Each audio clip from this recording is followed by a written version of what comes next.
এইলা কি করে চলে যায় ওই পুরুষটা ফিয়া এই পুরুষ মানে হয় না অন্য পুরুষরা চলে যায় কদিন পর পর বাসায় আসে আবার ওই পুরুষ যখন আবার ওই মহিলারাই নিয়ে আসে তো ওই যায় কোথায় ওইটা যে যায় কইলে পুরুষ আসে পুরুষের কাছে যায় যে আবার এইখানে আসে তাই তো হ্যাঁ আবার চলে আসে পুরুষ গিয়ে আবার নিয়ে আসে ওনার নাম কি মহিলার নাম কি মহিলার নাম হলো মুসলিম আমার স্বামীর নাম ওনার নাম হামিদা আচ্ছা হাল তোলার নাম করে দিলাম তো যাবে আবার 15 দিন যাই থাকতে 4 বার গেল 4 বার এলো 4 বার নিয়ে আসলে এটা তো সমাজ নষ্ট এটা তো খারাপ কাজ জঘন্য সমাজের পরকীয়া মানে তো জঘন্য কাজ মানে আমরা কি আপনারা কি প্রতিবেশী আমরা প্রতিবেশী মানে আপনারা এই ঘটনার সাক্ষী দিতে তাই তো আপনি আছে যখন ইব্রাহিমপুরের সুজনের সাথে বিয়ে করেন এই আপনার এই স্বামীকে তালাক দিয়ে গেছিলেন হ্যাঁ আবার এই স্বামীর কাছে এসেছেন বলছি যে আজকে এই যে সমাজের লোক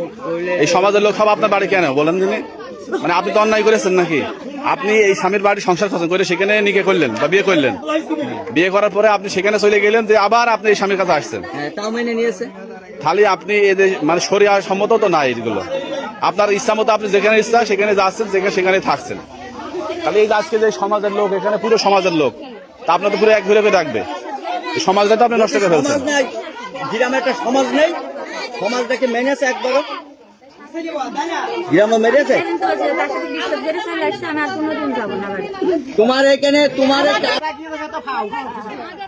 আগে গিয়েছে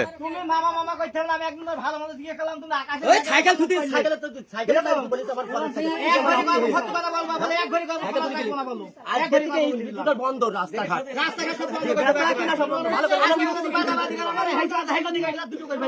একদম শেষ করে দেবো একদম 15 দিন পর 15 দিন পর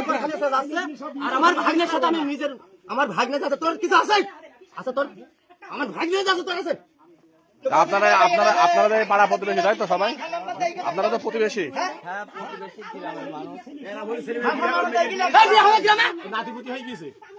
আমার ভাগ্নে টাকা পয়সা আছে টাকা পয়সা আছে তোর কিছু আছে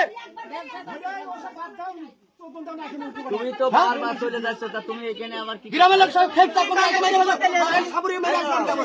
আপনি 3 বার চলে গিয়েছেন যে আবার এখানে এসেছেন হ্যাঁ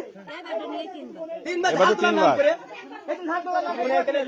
নাম করে চলে যাচ্ছে আমার ভাগ্নে দিন তো বিয়ে দিলাম আমার ভাগ্নে যে অবস্থা হারপুর বাড়ি মেন কথা কি শোনো ও মেয়ের বিক্রি হয় মেয়ে বিয়ে দিয়েছো তোমার জামাই হয়েছে তুমি যে পরিবেশ তৈরি করেছো সমাজ নাই পাড়া নাই গ্রামবাসী তোমার কাজ হবে টাকা পাবে জমি বেচে নেবে টাকা দিয়ে তুমি তো একটু জ্ঞানী মানুষ তুমি বোঝো জমি টুকু না তোমার জায়গা অন্য টাকা দিন চলে যাবে খবরদারি ভাই থাকবে আমি আগে করতে পারবো আপনার কয়টা মোট স্বামী চেঞ্জ করেছেন কয়টা মোট এই বেটা দি 4000 গেল আগে গিয়ে ফেরত বাদ আগে হিসাব বাদ দাও আগে হিসাব বাদ এই 3 বার গেল আবার কি বলেছে শুনেন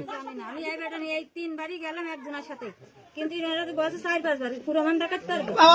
আপনি তো গিয়েছেন আপনি 3 বার তো গিয়েছেন আপনি 3 বার গিয়েছেন আপনি ডিভোর্স দেওয়ার পর আবার গেলেন কেন সেখানে এখন ডিভোর্স দিয়েছেন কিন্তু সেই ডিভোর্সের কাগজ তো দেখাতে হবে আবার কি বলেছে ভাইয়া শোনেন